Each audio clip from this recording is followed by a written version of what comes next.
The Age of Reason by Thomas Paine. Part 1st, Section 9. It is the structure of the universe that has taught this knowledge to man. That structure is an ever-existing exhibition of every principle upon which every part of mathematical science is founded. The offspring of this science is mechanics, for mechanics is no other than the principles of science applied practically. The man who proportions the several parts of a mill uses the same scientific principles as if he had the power of constructing a universe. But as he cannot give to matter that invisible agency by which all the component parts of the immense machine of the universe have influence upon each other, and act in motional unison together, without any apparent contact, and to which man has given the name of attraction, gravitation, and repulsion, he supplies the place of that agency by the humble imitation of teeth and cogs.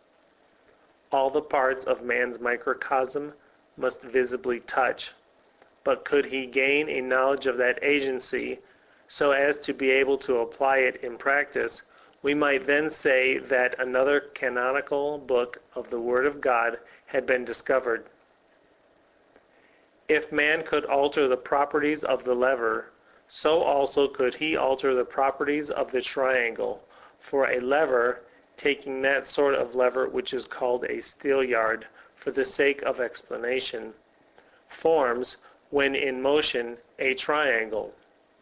The line it descends from, one point of that line being in the fulcrum, the line it descends to, and the chord of the arc, which the end of the lever describes in the air, are the three sides of a triangle.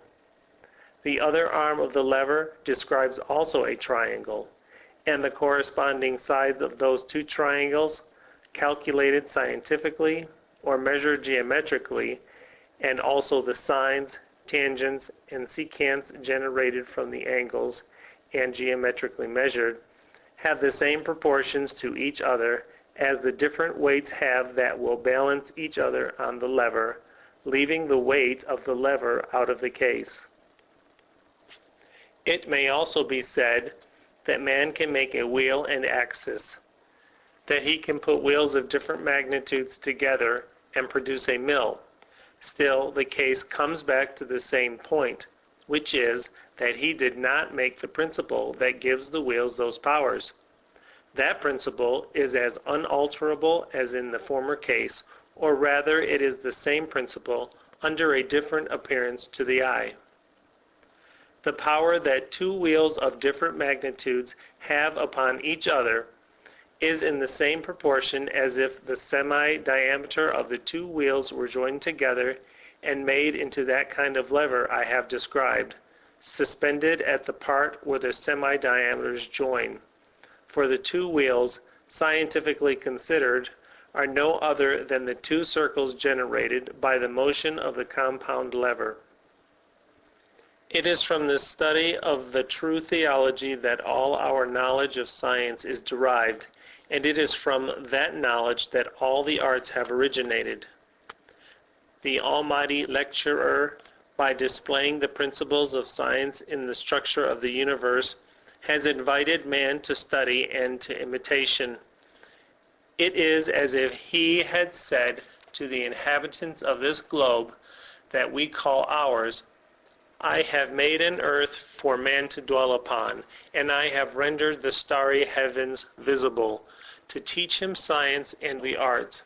He can now provide for his own comfort, and learn from my munificence to all to be kind to each other.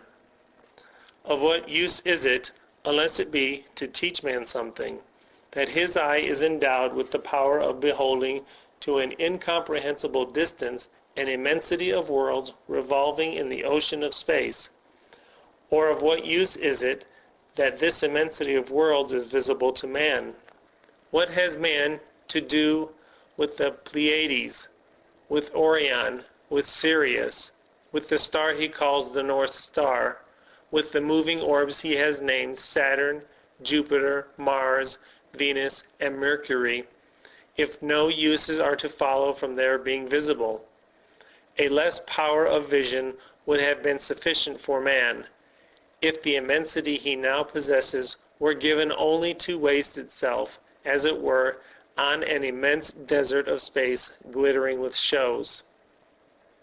It is only by contemplating what he calls the starry heavens as the book and school of science that he discovers any use in their being visible to him, or any advantage resulting from his immensity of vision. But when he contemplates the subject in this light, he sees an additional motive for saying that nothing was made in vain, for in vain would be this power of vision if it taught man nothing. As the Christian system of faith has made a revolution in theology, so also has it made a revolution in the state of learning. That which is now called learning was not learning originally. Learning does not consist, as the schools now make it consist, in the knowledge of languages, but in the knowledge of things to which language gives names. The Greeks were a learned people, but learning with them did not consist in speaking Greek, any more than a Roman's speaking Latin, or a Frenchman's speaking French, or an Englishman's speaking English. From what we know of the Greeks, it does not appear that they knew or studied any language but their own, and this was one cause of their becoming so learned. It afforded them more time to apply themselves to better studies. The schools of the Greeks were schools of science and philosophy, and not of languages. And it is in the knowledge of the things that science and philosophy teach that learning consists. Almost all the scientific learning that now exists came to us from the Greeks, or the people who spoke the Greek language. It, therefore, became necessary for the people of other nations who spoke a different language that some among them should learn the Greek language, in order that the learning the Greeks had might be made known in those nations by translating the Greek books of science and philosophy into the mother tongue of each nation. The study, therefore, of the Greek language, and in the same manner for the Latin, was no other than the drudgery business of a linguist, and the language thus obtained was no other than the means, as it were the tools, employed to obtain the learning the Greeks had. It made no part of the learning itself, and was so distinct from it as to make it exceedingly probable that the persons who had studied Greek sufficiently to translate those works, such, for instance, as Euclid's Elements, did not understand any of the learning the works contained. End of part 9.